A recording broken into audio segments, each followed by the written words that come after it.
অন্তর্বর্তী সরকারের প্রধান উপদেষ্টা ডক্টর মোহাম্মদ ইউনূসের প্রেস সচিব শফিকুল আলমের ব্যবহৃত মাফলার নিয়ে আলোচনা চলছেই। বিশেষ করে সামাজিক যোগাযোগ মাধ্যম ফেসবুকে তার মাফলার নিয়ে আলোচনার শেষ নেই। তিনি নিজেও ফেসবুকে বিষয়টি শেয়ার করলেন।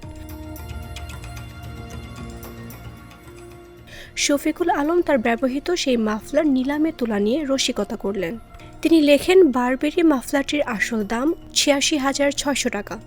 এটি বিক্রি করা হবে। কোনো সহৃদয় ব্যক্তি অভয়ারণ্য বাংলাদেশ এনিম্যাল ওয়েলফেয়ার ফাউন্ডেশনে এই টাকা দিয়ে মাফলারটি কিনতে পারবেন। পরিচয় গোপন রেখে আওয়ামী লীগের সমর্থকরাও মাফলারটি কিনতে পারবেন। তবে এজন্য আওয়ামী লীগ সমর্থককে অবশ্যই গুনতে হবে $৮৬,৬০০। ২ বার ধোয়ার পর ক্রেতাকে মাফলারটি বুঝিয়ে দেওয়া হবে।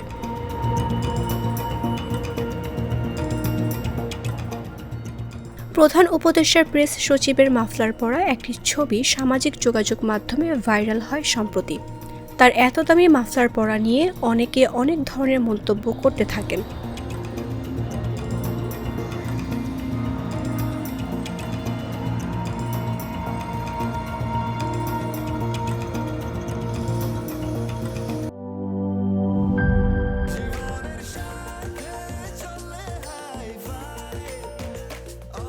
স্বাস্থ্যকর অল টাইম, সব সময় অল টাইম হেলদি লাইফ।